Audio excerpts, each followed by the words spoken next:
All right, I was listening to this little segment here.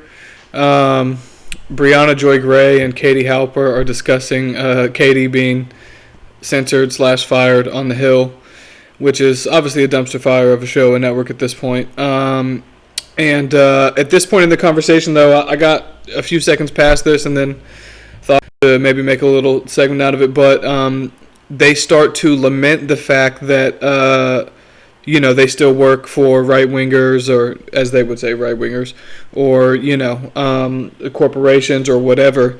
And then they kind of both are kind of like, yeah, but I need the money, though. And then so we're seeing them kind of rationalize all that in real time, and it's just kind of interesting. So everybody with money is going to be open to that same kind of suspicion and critique. The Intercept is free, but Fitzpierre Omidyar. We're on YouTube, but the YouTube guys suck. There's Facebook, and Zuckerberg suck. Everybody sucks. And Colin is, David Sachs. Yes, actually, what do you think of that? So, okay, I'm curious about what you think of that. Obviously, I've had Chesa Boudin on my show, right? And David Sachs put money into helping. Definitely gonna have to listen to Chesa Boudin's appearance on fucking Katie Halper's podcast. Oh my god, I'm sure that's amazing. Call him. Are we being useful idiots? Or do they just want to make money and they get that? Because if we're helping them make money by having shows on Colin, they're two things. We pretty plainly are. Right. So what she's saying there is that she had Chesa Boudin on her podcast, and then the dude who owns the app that they make all their money off of now donated a bunch of money to recall Chesa Boudin. And then she's like, wait, so are we useful idiots for them? And it's the same way. I mean, the lack of self-awareness with these two is just fucking hilarious. Her podcast is called The Useful Idiots. I'm pretty sure. Maybe I'm wrong. I'm pretty sure her podcast is called The Useful Idiots. And then fucking Brianna Joy Gray's podcast is called Bad Faith, as you can see in the top right corner there. And she's the most insincere, bad faith, actor that is in political punditry on YouTube. I mean, maybe not. That's an exaggeration. But she's up there for sure. And in terms of her ideological knowledge and commitment, she's certainly near the top. She's just low-key about it. And then this other one over here is too much of a useful idiot to actually know how to fully articulate the arguments most of the time. Unless it's, I guess in the case of Palestine apparently, because The Hill didn't want to air a segment. But so let's see how they continue to grapple with this. And I got a few seconds past here, and what she says in a second really lets you know the black and white ideological thought process that these two view the world through. She says, if they're going to be making money, I'd rather have us get paid by them and not bad people. But we're also getting money from him, so I'd rather us get money from him than bad people get money from him. But are they? Is there some big? Because, there is the argument that just having a left-right thing in itself, people have argued, is, legitimizes the right. Yeah.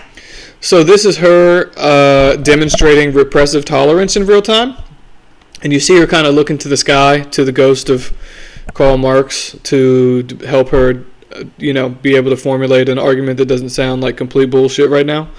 It's not going to happen. But, yeah, her statement just now, the thing that she's not saying that she found kind of a nice euphemism for is that the idea of an open conversation where people are allowed to express their ideas freely, whether they're left or right. Not that I necessarily prefer that framing, but we're just going to go with it because it's what she's talking about. The idea that both sides being able to express their view on any given issue is itself an issue for these people. It's problematic, as they might say. I wouldn't be surprised if one of them uses the word problematic sometime within the next 30 to 60 seconds. Because they're the ones with... Tolerable, it's not full-on fascism. If I sit next to Robbie and friendly? Am I validating a broader set of? I don't think that Robbie in particular is terrible, but like the idea being that if you why use him as your example then? It's kind of random. He's fairly milquetoast. To a Buck Sexton, you're validating the politics of a Buck Sexton. Yeah.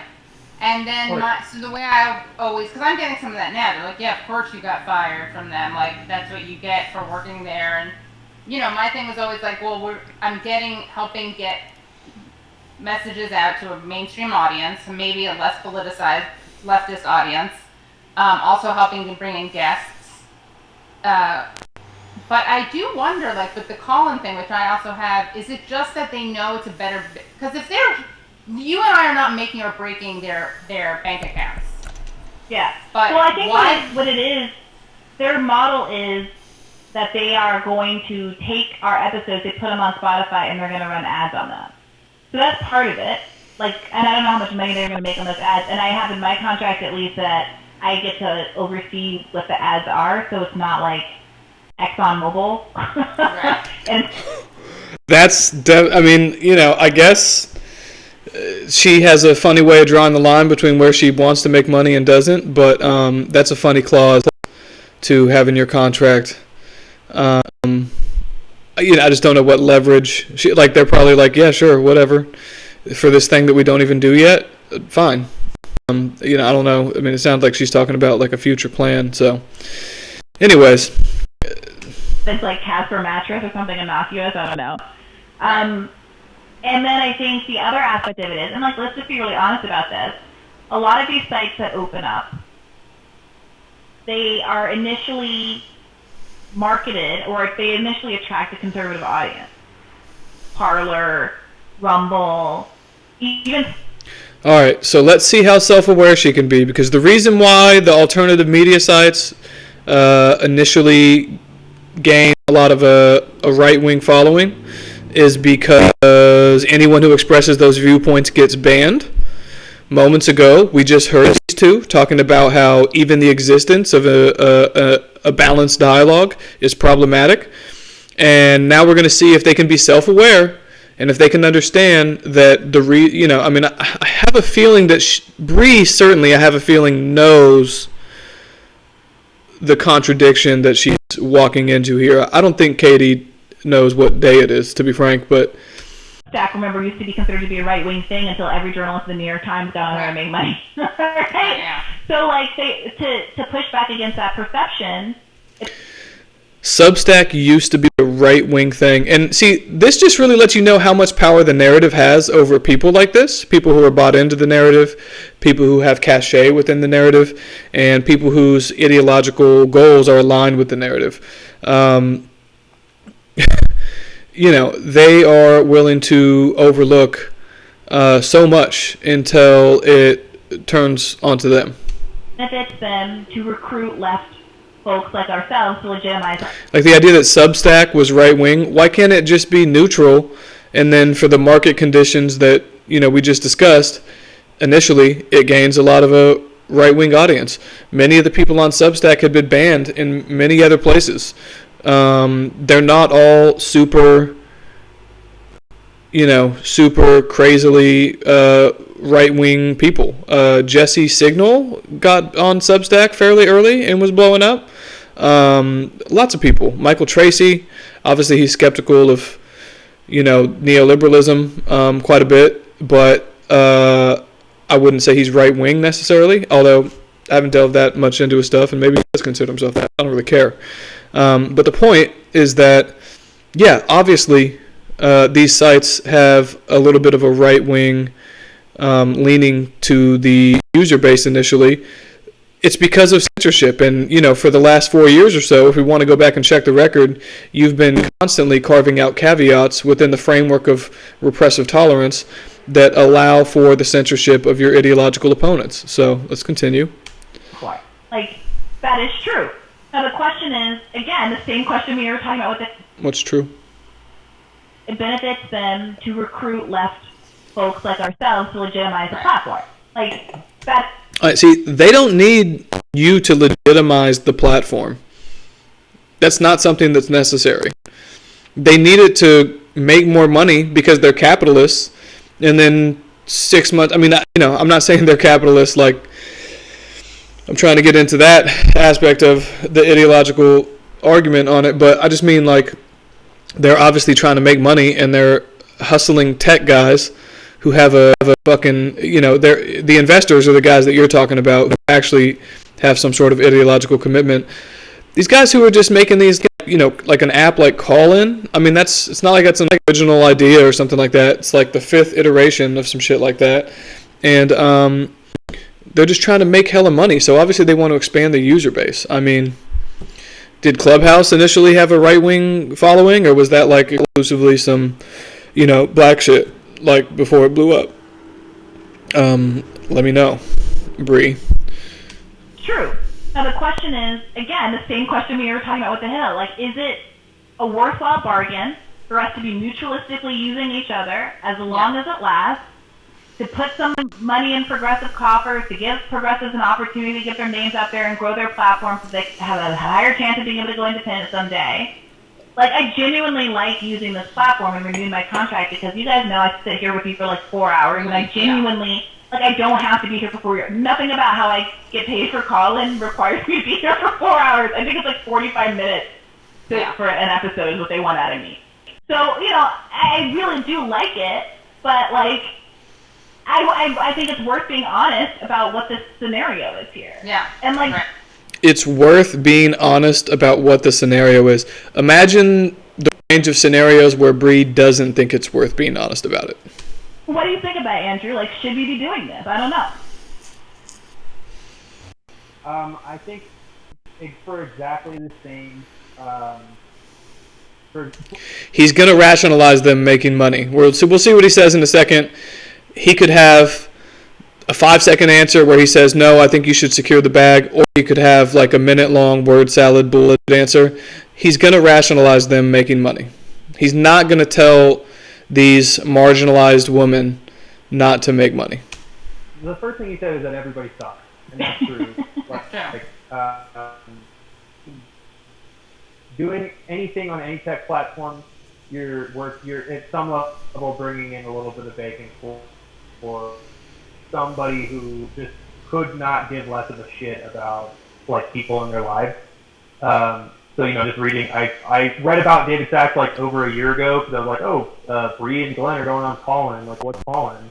And I already forgot. So now I'm reading again. I'm like, oh yeah, this guy's kind of scummy. But I feel like. See, this is the type of people who listen to this shit unironically. This guy hears about an app, and he's immediately like, let me go run to see what ideological movement the investors in the app are aligned with so that I know whether or not I'm allowed to use it. And then, of course, he still winds up using it despite his conflicted stance. I mean, we'll let him finish, but it's just funny. There's not really, unless you actually get a radio show on an actual radio station and then like get a telephone and put the number up on your website, or unless you start your own website and you'll probably end up having to host the videos on your website through YouTube anyway. Right. Yeah. Vimeo. There's very, very few options out there. I have a show on WBAI, but I don't know what the listenership is. Like my show, the Katie Halper show, I do a live stream, then I turn into a podcast, and I turn into a radio show. And that's great. And, I love WBAI and Pacifica, but they could shut down any day, honestly, because they are a typical kind of non-profit, lefty, scrappy entity. So they're not focused on turning a profit as an organization because they've got these dumbass ideological commitments, and they make top-down ideological decisions, and they make top-down cultural. They administer top-down cultural dictates, none of which work out 6 months down the line, but they're celebrated up front. When they first hand down the cultural mandate or the economic top-down, mandate, it's celebrated, the first of its kind, and then months later, when it's failed, or years later, when it's failed and wrought complete devastation to the organization or the nation or the population or the people or whatever, it's not spoken about. other thing. It's like that, so that's also scary. And I don't know how many viewers I get, listeners I get from them. So, yeah, it's a... Maybe you should ask them. You gotta get your maybe counting viewers is, a facet of the patriarchy. And so they don't do that because they're a scrappy leftist network. Yeah, you'd have to do like an elbow grease your way through a poll and ask everybody who's listening to, go to a website and click a button if they listen to the show. And you'd have to hire like a statistician to figure out like, well... Hey, you'd have to actually be able to build rapport with an audience that cares enough to support your independent project. Ask someone like Gavin McInnes how difficult that's been. He's on like his fourth independent show and like his fifth payment processor. And I wonder if we were to go back and check the record, what these two thought of him getting deplatformed back in 2017 or 18 or whatever it was. It's just so ridiculous, the, small violin playing that these two are doing for themselves. But it is somewhat entertaining. How much of your audience... If you've also got like a football game on off to the side, it's somewhat entertaining. Was likely to respond to this poll, and then you get a rough estimate. Right. Like, I don't know. I would say that the way that this app is going to make money. I mean, I just saw that Rumble was just recently listed on the stock exchange, and they're now publicly traded. All right. So they mentioned Rumble, so now they're going to talk about the ideological affiliation. That's of course the first thing that this fucking guy went and checked when he heard about Rumble the first time. Be the way that they're going to make money off of this as well. I think that you have to make exactly the same calculation, which is like right now you don't have the resources to build like your own studio and replicate some of. Build your own studio, homie. She's in a fucking room with a bookshelf and a dried rose in the background and a vase. This isn't a studio that a large corporation built. This is her fucking... Her TV is just out of frame on the right, and there's a couch that she moved to make this video. What are you talking about? This guy's, it's just funny. Like, you don't have the money to make a studio? She has a fucking podcast. That's the whole point. If you notice, Bree is in her house, and she's not complaining about fucking studio fees. Jesus. Obviously, she wouldn't because she's on the Hill currently, but that's the whole point of the conversation, is her publicly acting as if she's conflicted about staying. You like about Breaking Point. So then that's fine. And like right at this very second, David Sachs is probably getting what do you call it? It's like an early capital investment before you're publicly traded, where you kind of have to show like numbers. You have to show numbers, like and viability. Yeah, and they'd have to show a path to monetization. So they're probably harvesting as much data as humanly possible, and like I and a good 5 to 10% of your audience are kind of fucking call-in addicts, and we're just always posting little shows, so we're like generating a super gross data set for them. But I would say like unless they're like really rampantly censoring, it's probably not worth leaving. The only other case I can think of for censorship is Ben Norton was actually canceled off the call-in, and I still don't actually understand why. Yeah, I mean, he's been doing appearances on Rania's show. I don't see Philly in here, but Philly was listening, and I'll actually understand what happened. I was not paying attention. You're never And responsible then, like, for Ben kind of made some noise that he had been canceled, and then that part of that episode that whoever took issue with was clipped out of it, so I can't even go back and like understand why. But so I would say if that starts to get really trigger happy, then it might be time to bounce. And there's Twitter Spaces, which is they just copied Colin. Yeah. Colin was starting to get successful. Right. So you can't. Well, Colin's a copy of Clubhouse. Right. Clubhouse was the OG. Like, that was a competitive. Someone just said that earlier. And she's probably going to talk about how it was black when it started out. But check this out real quick. I did pull up Katie Halper on her show, which is called... Come on, man. Get the fuck out of here.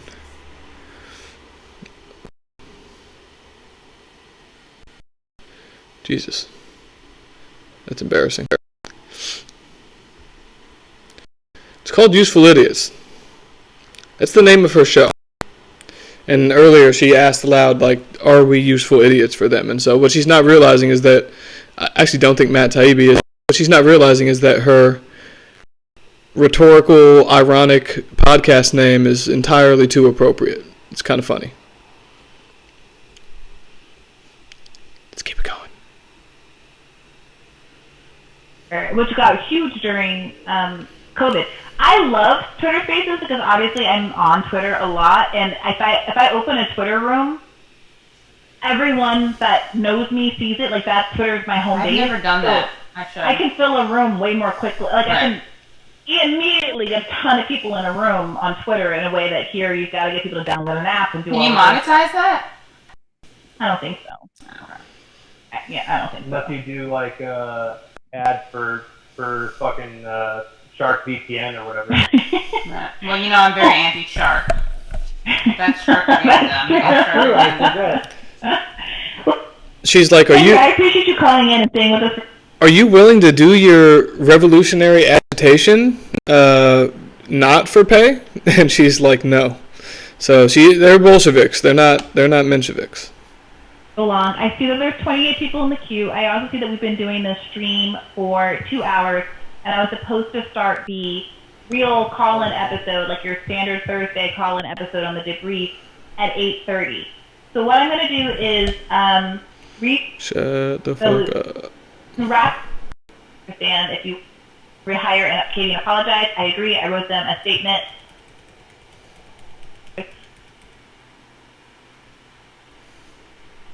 But yeah, I mean, again, I won't say I regret not saying more then because I don't want to speak out of ignorance, and I would have been speaking out of ignorance. So she's actually answering this super chat about the stock exchange, and then I'll probably trade it. It's great. But I also understand. We'll see what she has to say here. She's going to get confronted on her lack of speaking up when Kim Iverson was censored. If I had more time, I would have, brought up the fact that she was totally pro-censorship when it came to COVID disinformation. I think it's different because they were always, no shade, they were always big money. Not falling victim, just doing who they are, being who they are. Wendy Melly, I love you, Brie, but why did you say anything when Kim Iverson was also censored? When will you see the Hill's true colors? To be honest, that one trickled out a little bit more in drips and drabs. And to be really clear, I felt like doing so would throw producers. It trickled on a bit in drips and drabs, and now she's going to say she felt like she was throwing the producers under the bus. So the thing that happened immediately when they had Dr. Fauci on happened slowly in drips and drabs. Very clear, not vague terminology and shit from the wordsmith over here. The bus? You couldn't win. I honestly, I think that it was handled badly, and Kim was not given an opportunity. The show privileged what Fauci had to say, or what Fauci's presumed opinion was going to be about being interviewed by Kim, without actually putting the question to him and giving an opportunity for him to either say, yes, I will be interviewed by Kim, or no, in which case Kim would have the ability to say, Fauci is too scared to interview with me, right? But they took away that opportunity, basically not even putting the question to Fauci in the first instance. And I also think there was a little bit of misrepresentation about the timeline, but because I wasn't privy for a lot of that firsthand, I don't really want to speak too much into that. But So you knew that there was a very good argument for why they handled it poorly, in the sense that they didn't even approach him with questions from Kim, and yet you said nothing at the time. And you're only saying it now because you've been called out. Again, I won't say I regret not saying more then because I don't want to speak out. Because that would sound really bad. Ignorance, and I would have been speaking out of ignorance, but certainly now, I think it's part and parcel of the same trend of really bad management, or some poor upper management decisions at the Hill. Seeking Freedom says they want to focus on the distraction pieces while we are looking. All right, so I think we're going to finish on that one because it's just too perfect of a way to bring that to quiet crescendo. But yeah, so you can see the lack of consistency and the lack of self-awareness in these two. Totally cool with deplatforming when it comes to, I don't know, Donald Trump.